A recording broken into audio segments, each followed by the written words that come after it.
Welcome to the Wisepreneurs project, where wisdom meets entrepreneurship. I'm Nigel Rawlins, and I provide down-to-earth practical advice to help people over 50, most often women, navigate the shift to independent professional work.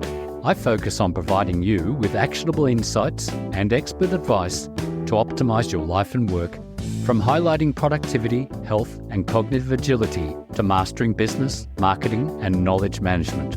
I want to help you survive, grow, and thrive as an independent professional. It's no exaggeration to say that AI is transforming how we work. And one of the biggest challenges we face is balancing technology with human creativity.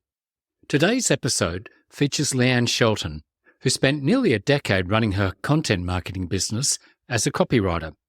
Leanne recognised the growing impact of AI on her business and pivoted her career.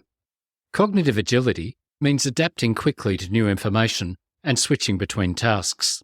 We discussed this in episode 58 with Cedric Chin. This skill was vital as Leanne transitioned into AI training.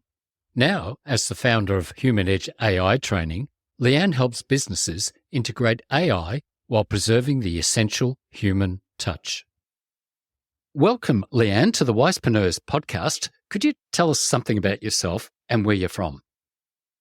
Sure. Thanks, Nigel. I'm based in Sydney, Australia. I've had a copywriting business called copywriting/content marketing business for almost 10 years.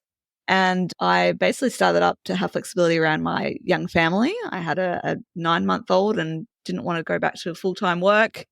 And, but they were cramming in full-time work into part-time hours. So started my business because writing's always been my passion since I was a kid myself. But then more recently, I've moved into the AI space, kind of accidentally fallen into it, but I'm loving it. So now I'm just following my way through and trying to teach other people how to use AI with the human touch. So I started my business, Human Edge AI Training, earlier this year. And basically the plan is to keep running workshops. And my mission is just to ensure people are using it effectively and not getting fearful, like getting over that fear and just finding the opportunities, but also understanding the limitations. No, that sounds really motivating. So copywriting business for 10 years. So tell us something about that. How did that start? You mentioned that you had a young child, you didn't want to go back to work, but why copywriting 10 years ago? So when I was on maternity leave, I became the editor of a sports e-newsletter and for a community group. And I thought, okay, maybe I could start a business. I always knew I wanted to have a business, just didn't know what. And I thought, maybe I could do newsletters for businesses. And that was actually my intention when I started, and very quickly realized that's not enough of a driver, like for business owners. But I met a website designer and said, hey, could you write website content? And I thought, yeah, sure, why not? So I learned all about SEO and how to write for online, and it kind of took off from there. I also learned about blog writing, like, I'd had done freelance journalism before, and I thought, okay, I can write articles and website copy, and they became my main offerings. And I really enjoyed it because I realized writing just comes very easily to me, but for the majority of people, especially business owners, it often is like a weak spot for them. So I figured, I can use my skill to help others. And it always felt so great when they'd be like, oh, thank you, this sounds perfect. I could never have written this myself. And I think about 5 years ago, I started changing the briefing process in terms of interviewing them on Zoom and then getting a transcript and then literally writing from their words. And that made it even easier to really capture their voice. And I've really enjoyed it. Probably about around the 5-year mark, I brought on some subcontractors. So it wasn't just me doing all the writing. And these days I'm just basically the project manager and have my team doing the writing.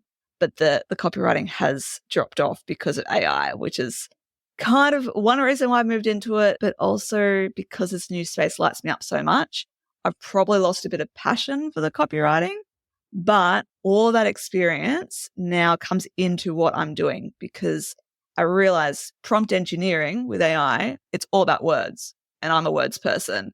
So that's kind of where I figured I'm sure there's a space here for me to follow my way through and help other people with getting the words right for the prompts to then get the quality content they want. Oh, I think you're on the ball there. That's really good. I want to step back a little bit there. You mentioned about 5 years ago, you started bringing on subcontractors. So obviously your business was evolving. So how were you getting clients at that point? And what made you decide, I can't do this all on my own. I want to outsource some work as well. And how you managed it. Tell us something a bit more about that. Yeah, well, I never did any paid ads or anything. It was all organic. Did a lot of networking, and often it was referrals or people came through my website. Honestly, it was always very, like, I might meet someone who then I might do one job for them. They refer me to someone else. And sometimes just the pathway of how I got clients was very unique. And what I found was, I always said, because I've now got 2 daughters, and I'm, married, and I'm like, okay, family life is important. I didn't want to work weekends. I didn't want to work nights. And I just realized I'd reached my capacity. I wanted to say yes to all the work, but I literally couldn't do it or do a good job. And I had joined a online copywriting community, which once I got over that fear of them being my competitor, and I realized, oh no, we all have different areas of expertise and different niches, and that's fine. So I actually invited some of those copywriters from that community to become subcontractors. And I have very high standards, so some didn't quite meet that. And I found myself rewriting a lot of it, and it didn't really solve the problem. But I've now got, I think there's about 3 or 4 who I use regularly. I know I'll maybe make minor tweaks, but I feel really comfortable with what they've done. And that's the whole point of getting someone to help me. I don't want to be rewriting it all constantly. And so I project manage. I love doing the client-facing briefing, get the excitement of what they're all about. And then I get that transcript. I brief my subby. They do a really good job. And then I liaise with the client. I did attempt earlier in the year to do a copywriting job myself. And I just realized I'm not very good with taking feedback when I've written it. I take it too personally because you would know this, Nigel. You put all your heart and soul into your writing. And if you get some sort of negative feedback, it's very hard not to take it to heart. So I found that having that distance, it's a subcontractor, notes the project. Even if I had reviewed it, I'm like, yep, cool. I take on the feedback and I pass it on, and I just keep the project moving along smoothly. The copywriting projects have been dropping off. The conversions have been a lot harder than they used to be. I'm an extroverted copywriter, if you can't tell. So I was always very comfortable getting on the phone, and like 80% of the time I converted people from getting on the phone. But then I found out beginning of last year that wasn't even working. People would just go, oh, look, there's ChatGPT, which is free. Why would I pay you thousands of dollars to do X when I can get this thing to do it for free? So that's part of the reason why I went into it. I thought, well, they're going to be using AI anyway. At least I can use my copywriting skills to teach them how to use it properly. And I have been running training for about 5 years, kind of a side thing on content marketing topics, from LinkedIn to webinars to podcasts to all of this, blogging. And I thought, okay, AI training can be my next thing. And it's, obviously it's taken over everything now. Yeah, look, I think that's a fantastic explanation. The interesting thing you're saying there is the copywriting jobs are dropping off because they think ChatGPT will do the job. What do you think of that? Well, this is a lack of education, I think, and this is part of what I'm trying to teach people. Once people realize a fair bit of work goes into prompting ChatGPT or similar to get decent output, a lot of people realize, oh, okay, it's not as simple as smashing out a one-liner like you would in a Google search. And a lot of people at first go, oh, this is really good. I can never write this. Not realizing, because they're not looking from a copywriter's eye, that it's actually very surface level. It doesn't have the depth. It doesn't have facts. It doesn't have stories. It doesn't have that human touch. And that's what I'm kind of seeing. A lot of people just pumping it out. And I think it might take a little while for some people to realize that they're affecting their brand, because a lot of us can pick up on these AI terminology, words and things that it uses. So a lot of people don't even realize that they're doing it incorrectly. So there could be very well within, I don't know, a few months. I've still actually had some copywriting jobs come in just the last couple of months too that had otherwise not been there earlier in the year, people realizing, oh, okay, I actually do need to hand this project over to the expert. I don't have the headspace to try and work at AI and write the content and edit it, and I don't know what I'm doing. And yeah. So it might come full circle, and there could be this sudden resurge of the need for copywriters. But I think all copywriters as well need to understand prompt engineering, because it's the way of the future. We can't dig our head in the sand and think, no, it's okay, they'll always want us. Accountants are still needed and wanted, but there's accounting software. Their role has changed. You just have to be prepared to change as well. I think that's a great point you've just made there. The people are going to have a go at doing it themselves because they think the chat GPT is going to do the work. Many, many years ago, I worked with a former marketing manager from a big American company. We worked together. I was the marketing service guy. He was the strategist. We worked with a government organisation that was doing fabulous work. And when we went into this organisation, all the people in there who were doing the specialist roles, working with people, wanted to do marketing with us. And we had to tell them all off. We had to say, no, you help your organisation by doing your particular specialist area, not by sort of coming to meetings and talking about marketing and neglecting your customers, your clients. And this is probably what I'm thinking that you're seeing there. There's people in organisations say, oh, I can do that. I'll just use ChatGPT and putting out rubbish. Okay, let's talk about prompting a bit. One of the interesting things you said there is how you actually tell GPT what you want it to do. So it's called prompt engineering. But you also, I think, hit it on the nail too, with it's how you actually prompt it. So let's talk a little bit about good prompt. Yes. So I think what a lot of people did, and look, I'm guilty of this too when I first opened ChatGPT the first time. A lot of people see that message bar at the bottom the same way they see a Google search bar, which I kind of touched on before. But it's not a matter of just shouting demands at it. I want this information, give it to me. I tell people to treat ChatGPT or other generative AI like an assistant, like an intern. Think of it as another human that you need to give a really thorough brief to therefore do its best job. Just like an intern, it can search the internet. It knows how to do that, but it doesn't know about your business. It doesn't know about your customers. It doesn't know about your brand voice and all of that kind of stuff. So you have to teach it. It's been pre-trained, but there's biases involved there and you don't know what sources it's used. And if it hasn't been trained on your business, it doesn't understand it. So the very, very basics I teach is about, first of all, training it up on this is what my business is. This is what we do. Here are our services. Here are all the links that you need to know. And here's my customer. Or can you help me work out my customer based on what questions can I answer? And then here are some samples of my writing. Can you do analysis and tell me what my writing style is? Now, can you always write in this style? And I teach this just basic groundwork because that is going to straight away improve your output tenfold, or maybe even more so. And then when you do any prompts, you say, I treat it like a person. So I say things like, please and thank you. I think that's very important. One, for maintaining a sense of humanity.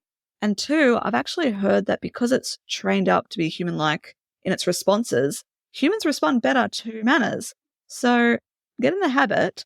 I have seen AI people, enthusiasts who just go, write me this, shouting demands. I say, today we're going to work on this together. Could you please? I'm just kind. But yeah, so you think about it this way. If you had an intern next to you, knows nothing about your business, would you say, hey, can you go write me this article on this topic? They'd be like, okay, they're a people pleaser like ChatGPT. We'll say yes, but then it'll come back and the draft is rubbish and they have to go redo it and you get all frustrated. Same thing can happen with ChatGPT. So what you need to do is say, okay, pretend I'm sitting down with a person. How much information would they need to do a proper job first go? And it will never be perfect because they're still learning, just like ChatGPT is like a baby. But you would say, okay, here's everything I know about this topic. Here are the sources I want you to use. Make sure you're using this brand voice, blah, blah, blah. Do you need anything else from me? Is there anything unclear? And this is then you have a bit of a conversation. And quite often you don't realize if you've been vague until you get the output and realize, oh, that's not what I wanted. Okay, I haven't been clear enough. and then you go to the next step. So you can't see prompts as the same thing as maths equations. There is no exact prompt. And, I bought one of those 1,000 prompt guides for $57 when I started. There are no exact prompts. It all comes down to context, comes down to your business. If you just speak to it, because there is actually an option to do a microphone option too. If you speak or write to it as though you're speaking to an intern, you're going to get so much better output than if you just said, go write me this. Now, that is wonderful. Basically, you're saying you can have a conversation with your ChatGPT to get to the point where you can then ask it to do an output. And yes, having good manners is also important. So having had 10 years in the industry of copywriting, now one of the guests, Cedric Chin, on episode 58, writes about tacit knowledge and getting that tacit knowledge out of people's heads. Now, there is a system he talks about to get that knowledge. Now, if you've been in copywriting for 10 years, and obviously, were you a journalist before that? I've done freelance journalism. Okay. Yeah. So you've also got that tacit knowledge of how to create good writing. And when it comes to copywriting, where you're being paid to create a particular output for a brand or a business or an organization, you've got an awful lot of tacit knowledge that you're putting into your prompts. Now, the normal everyday person who's working in a job and said, yeah, I'm going to use ChatGPT, won't have any of that knowledge. So you're teaching it sounds like, here are some of the things that I know through my experience, and then putting it into prompts. So you're running sessions. Where and how do you teach people?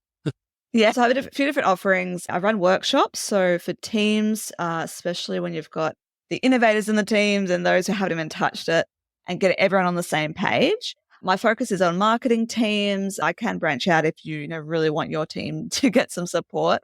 And I also do like one-on-ones if whether you're just a business owner and your own, and really help you understand how to train up and be specific with examples of projects that you want to work on. And then I also have the AI DIY Club, which is a membership, and we experiment and explore with prompts every week online. We have a different theme every month. So right now we're working on webinars as our theme. So looking at AI tools, looking at AI prompts for script writing and everything like that. And I'm big on getting your hands dirty. I don't just run sessions where you just go, smile and nod. Yeah, that sounds good. I'll now find time and experiment. I always get people to experiment with prompts then and there and see its capabilities, understand the limitations, because it may not give you the word count you wanted, because maybe it's repeating itself because there's not enough content based on what's been trained on. Or you might realize, no, I know a lot more on this topic than it does. And so then you challenge it a little bit. So that's the thing. You should use it as a tool. Bring all your skills and expertise to the table. So as a copywriter, this is why I can do really good marketing projects and content with it, because I know what good quality content and strategies look like. So when it gives me rubbish, I can go, oh, no, and then I'll kind of say a bit more like this. Or when it's good, I'll recognize going, oh, I can see from past experiences, yeah, that could work really well. Oh, well, that sounds really good. So whatever industry you're in, you can bring that to the table and then say, okay, help me with this project. So say you're in customer service, you know what a good email should look like.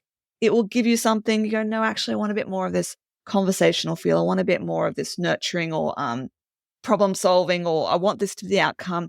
You know what a good customer service call, how that would end up. So you kind of want to work backwards.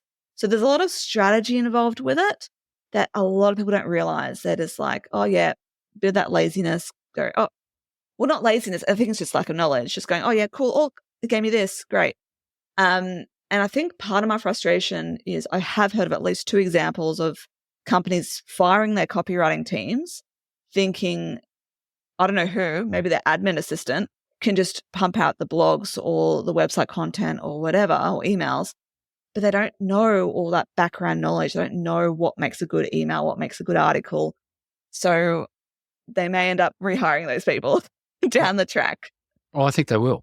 I think it will spin back, because once this is mainstream and people are realizing, well, it does take work, and they're neglecting their duties, just like I mentioned about this organization we went into, that all the staff in there thought it was going to be sexy to do marketing. And we're saying, no, get back to your jobs and look after your clients. You know, you're paying us to do this and we're good at what we do. And it's going to take us 1/5 the time it's going to take you even to get to the meeting. And then they'll have the meeting and they'll just end up having meetings. I think it will spin back, but I think it will spin back to the people who are very au fait with using ChatGPT or AI, plus having a depth of knowledge like you have in terms of your copywriting and knowing what's good copy. Because I'm assuming that when you're doing your briefings, you're seeking out quite a lot of information that if they're a novice, they don't even know that that's important. So let's go back a little bit to your briefing skills when you were doing your copywriting. Do you use some of those skills when you're teaching a group about using prompts? Because I'm assuming that fits really well. Yeah, because a lot of the things that I need to find out from a client, it's the type of stuff you need to plug into ChatGPT, you know? So it's all about really getting a thorough understanding of who you're speaking to, why is this project important, the brand voice, like I said, because that's what makes you more unique and not sound like every other person out there. Yeah, a lot of that is exactly what I would ask in my briefings. And that's now what I'm asking myself to therefore put it into ChatGPT. And I have used, AI to write some content for clients. Some get a bit, hang on, your AI training. Are you just going to use AI? Honestly, yes, I will use it, but I know how to use it and ensure that it's supporting the content. It's not going to make it sound really robotic and generalized. I know the techniques to make it support me. So you don't question the graphic designer who uses InDesign or Photoshop or Canva, and you don't question the accountant who uses QuickBooks Xero or Calculator. Basically now ChatGPT can be seen as a tool that copywriters can now use to enhance what they already know. And this is where I get to consider, people being replaced. That's a bit of fear-mongering that's still happening in media, jobs being replaced. I think it's actually a matter of upskilling right now and understanding how this tool can be used for your role. My husband works in sales and in the trades industry, and he's like, I don't think AI is related to me because it's the online space. But he came to me to edit a cold email. I said, okay, let's use this as a training exercise. Let's teach up on your company. Now let's put in your draft email and ask it to improve on it. And he's like, oh, I get it now. Because the whole training up process, he'd never realized. He thought it was purely, it's a one-way communication. Like I'm just spitting out, just giving it demands, it's spitting it out, and that's it. No, it's actually you're working together with it. A lot of people don't realize the potential. That is a very important point, because they think, they're right. They're putting in a prompt. Yeah, that'll do. Not realizing, hey, how would this improve? Or ask some questions about it. Well, how would this appear? I mean, is this nice enough? Or I'll be honest, I wrote a letter to the politician the other day and I asked it to be assertive, but polite and respectful, and to use this source information. And the output was amazing. I thought that's almost at an academic level, because it was an important topic that I wanted to write about. And I was stunned. I mean, I still have to edit it, which is an important part. But the output, if you ask the right questions and feed it the right stuff, is really important. So I can really see the benefit of what you're doing there, especially I think coming from that copywriting background and a marketing background. Yeah, I think you're in the right business. I mean, there's a lot of AI people who have got a real technical or IT background, and I don't come from that. So therefore, I don't talk the jargon. I still keep saying examples instead of use cases. I still stumble over what ChatGPT stands for. And so I think this is one of the reasons why I've connected so well with my audiences, because I can speak at their level. I can speak their terms. I can kind of tell as well from body language if concepts going over their head and take a few steps back and just explain it, or just say, look, you don't need to worry about all that technical stuff. All you need to know is this.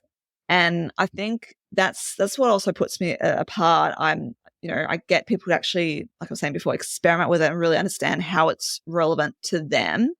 I look, I took some theoretical stuff like overcoming your fears because AI is going to become like electricity, believe it or not. It's going to be embedded in our day-to-day lives. So you've got to get on board with it.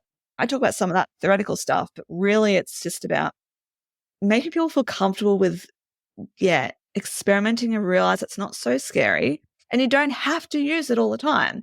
I'm not saying stop, thinking for yourself, not at all.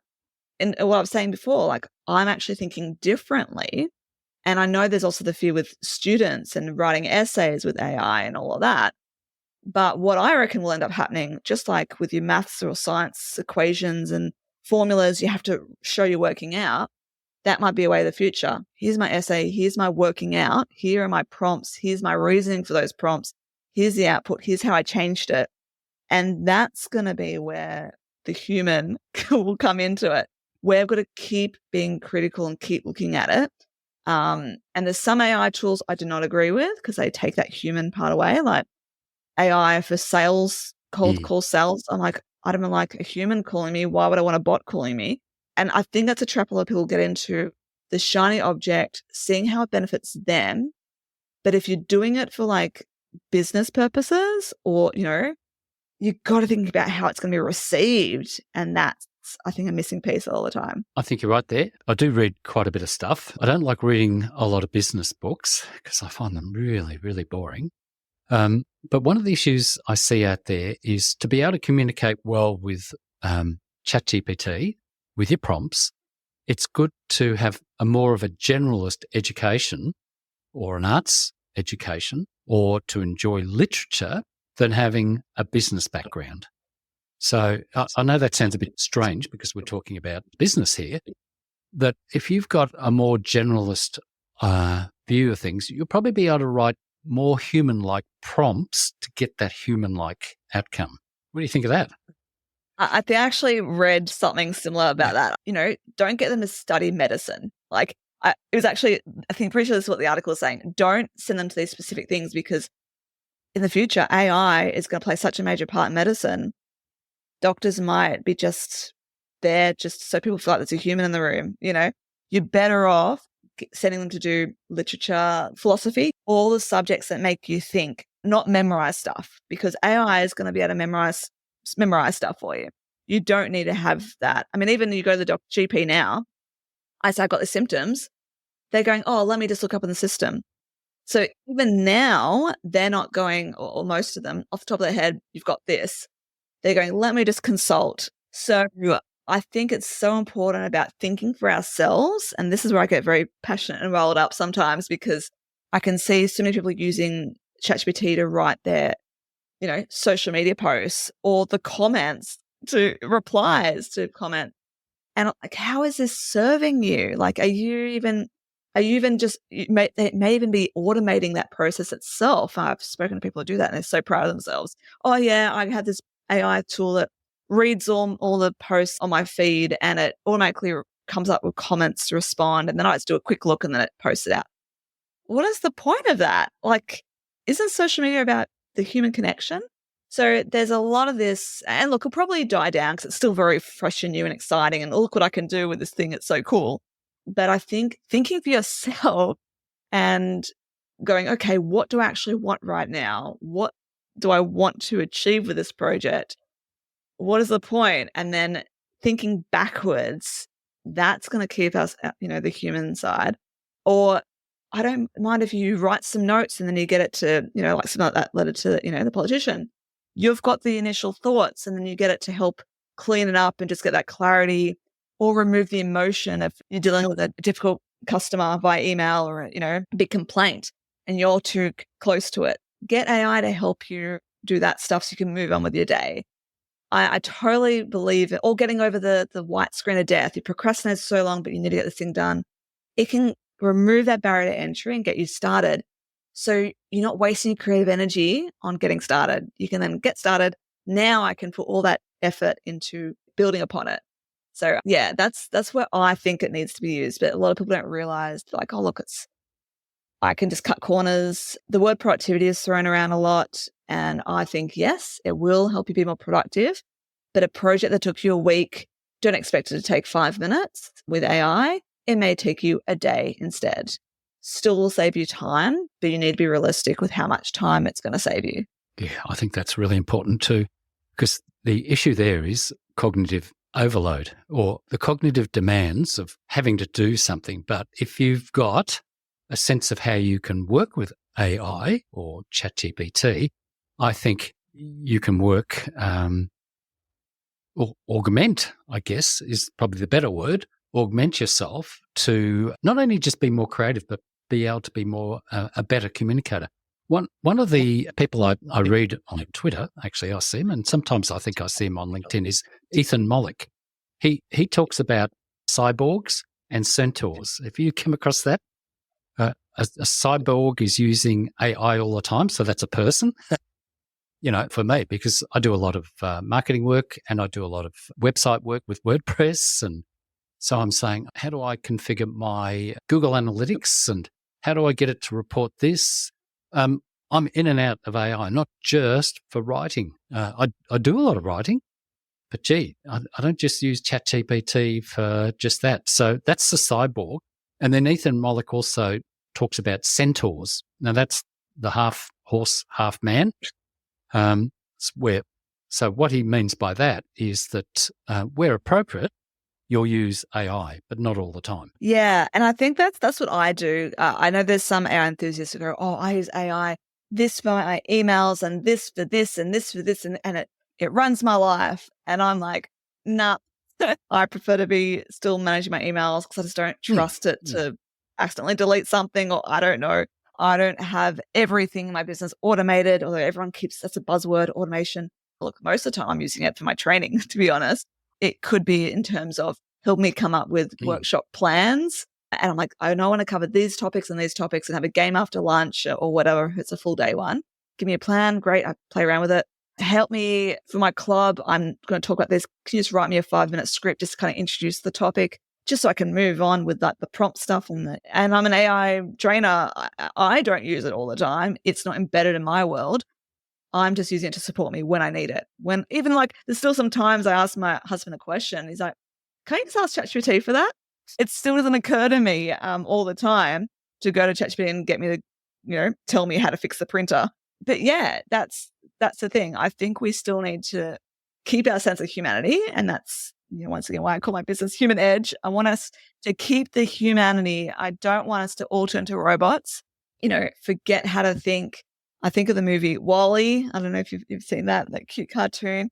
But, humans are just sitting in these little vehicles and not even looking at the outside world. Just it's telling them what to wear and what to eat and that not even thinking. I don't want us to turn into that. I think so many people are like, that's, AI is so cool. It can do this for us and do that. But why? Isn't a sense of humanity what that's the part? I don't want anyone to lose that. Just go, okay, there are some ways AI can support me. And there's some ways that it's really onto you. Well, this is the thing about when I talk about independent professionals, these are the professionals who are working for themselves at home. I mean, the reason, hopefully, that they're working for themselves is they're still pretty excited about their area of expertise. And now we're talking about, bring in some AI to augment or to help you with your thinking, helping with your writing, and with your social media, because you can use it for everything. But, the point you're making is the prompts have got to be good human-like prompts. So what advice would you give to, say, an independent professional who's probably older? I don't know about you, but because I'm a baby boomer and I'm a bit older. We didn't have phones when I was a kid. I don't even know if we had a telephone in the house. The TV was black and white. So people my age, now I'm probably a bit technical, but I do hire specialists to do stuff if I can't figure it out. But people who've been happily working away in their business and getting work as an independent professional because they're an expert in their job, where do you suggest they actually begin with ChatGPT or AI? Yeah, it's a great question. So look, actually in my club, there's a couple of regulars who are similar age to you, Nigel. So it's okay. And I think that's part of the reason because I speak very non-technical and anyone who didn't know technology, they can understand my explanations and things. But what I'd say is First of all, don't get overwhelmed with all the AI talk of all the different tools and all the different things. I say just start with ChatGPT, because if you can work out that and the basics, and if you do commit to paying for it, it is worth it. It's $20 US a month, which depends on exchange. It's around $30 Australian. It's worth it because you get things like, you can do the image creation. There'll soon be the text to video. Other features will be coming more to it, so you don't have to go to all the other tools. But what I'd say in terms of getting started, first of all, get an account.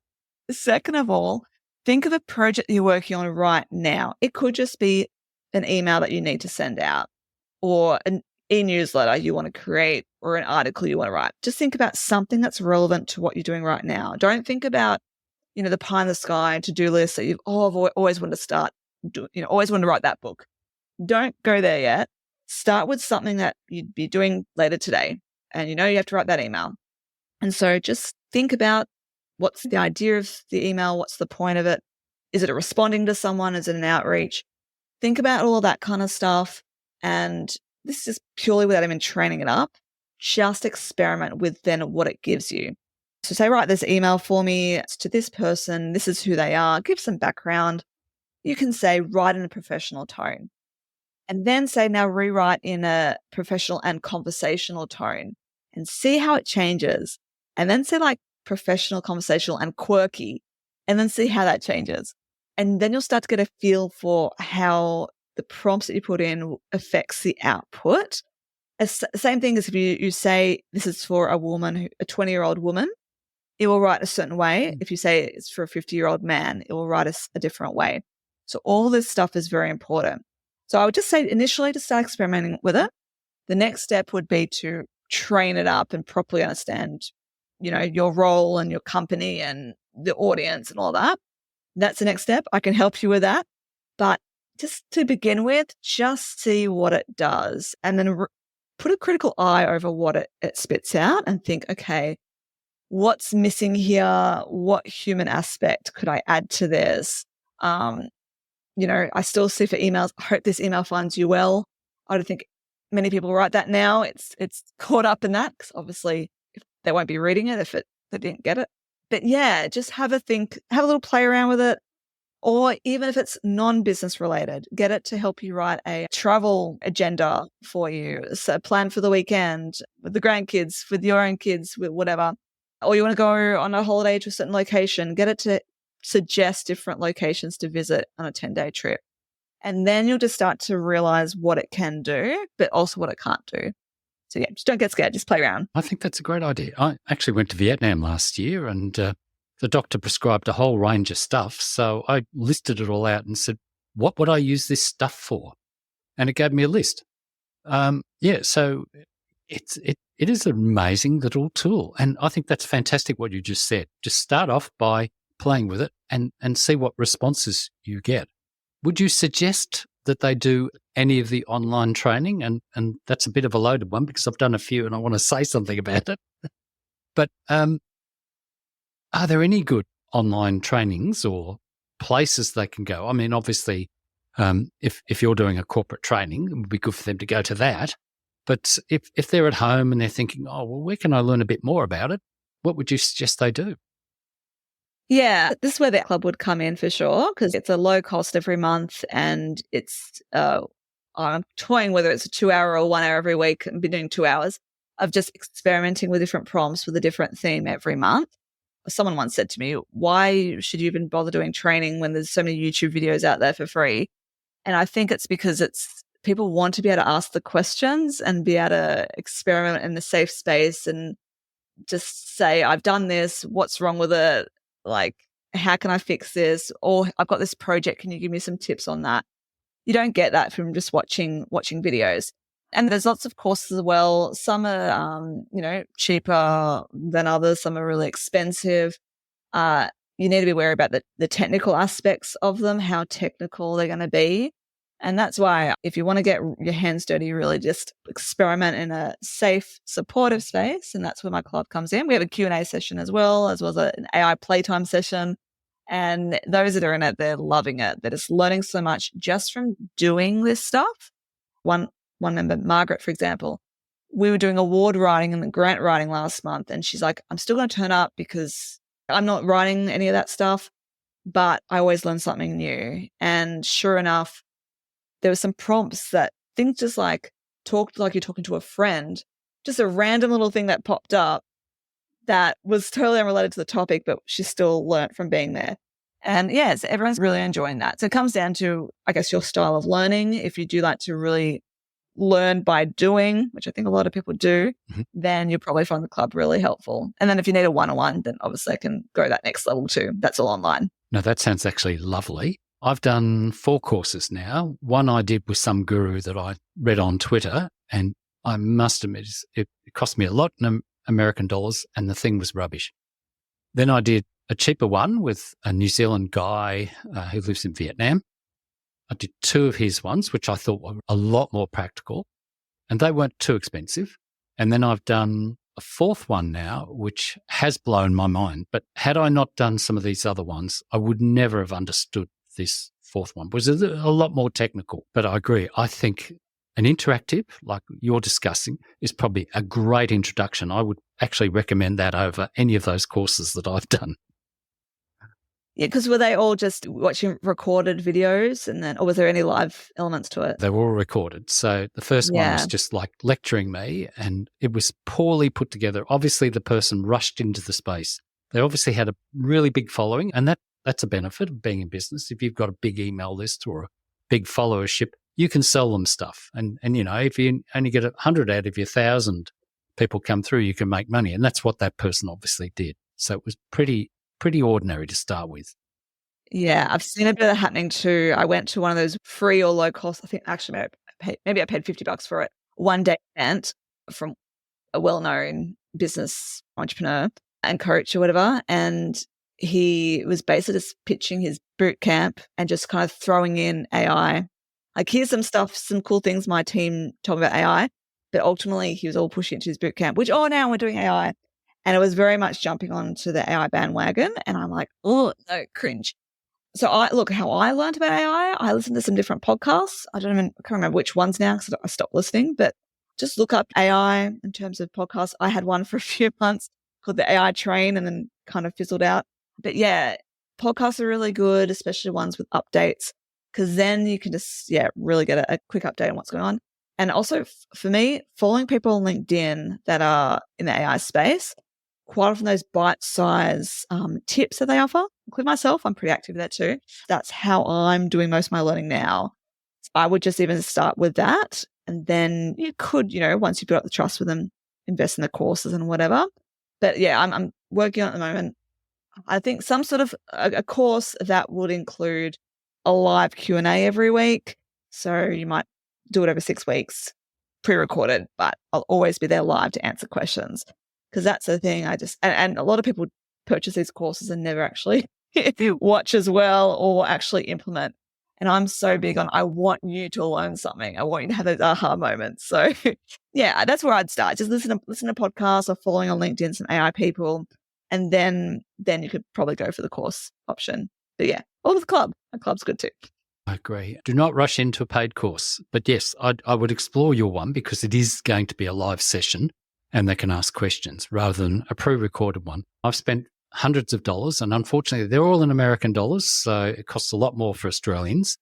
But yeah, you're right. Though I must admit the 4th one I've done has certainly stretched my thinking about it all and how I use it. But yeah, I like that advice. Okay, so at this point we've probably covered everything, haven't we? Is there anything else that you can think of that we need to cover here? I think just in general, just don't be fearful of it. I think there's still a lot of fear around, like I was saying before, it's AI replacing your jobs or it's just too scary or I just don't know how to get started. I think don't get yourself all worked up. Look, I don't think jobs will be replaced if the bosses are in the right mindset. I think, unfortunately, it's a bit of a self-fulfilling prophecy. We're hearing about jobs being replaced, so therefore managers think jobs can be replaced. I would just explore it and invest in the paid version of ChatGPT just because the output is better. You don't use up tokens within an hour of using it and you've got the whole day ahead of you. I think, that's probably the main thing. And when it comes to security, there are tools around that now. I know Microsoft's Copilot has some sort of option to keep it private. ChatGPT has a temporary chat to keep it private. And I just met someone the other day. They actually provide platforms that are purely private. It has been pre-trained. It's not accessible to anyone else except your company. So I'll be exploring that and maybe being an affiliate for that. But I think that's the main thing. Just don't be fearful. It is still only a baby. So just remember that it's not going to be great quality. It may seem really great at the surface, but when you deep dive into it, it's still got a long way to go. And it definitely needs the humans to run it. It cannot run itself. Perfectly said. So thank you, Leanne. How would you like people to find you or connect with you? Yep. So you can find me on LinkedIn. Just look for Leanne Shelton. You'll see my profile at the moment is I'm wearing a robotic outfit from an app called Photo Leap. And also my website is human.com. So you can check that out and find out more about the AI DIY Club and my other services. But LinkedIn's where I hang out. So that's probably a good place to connect with me. Oh, that's fantastic. So thank you very much, Leanne, for joining me. Thanks, Nigel. It's been great. Thank you for listening to the Wisepreneurs podcast. I hope you enjoyed this episode. Please consider subscribing to the podcast. And if you're feeling generous, buy me a cup of coffee to keep me going. Thank you.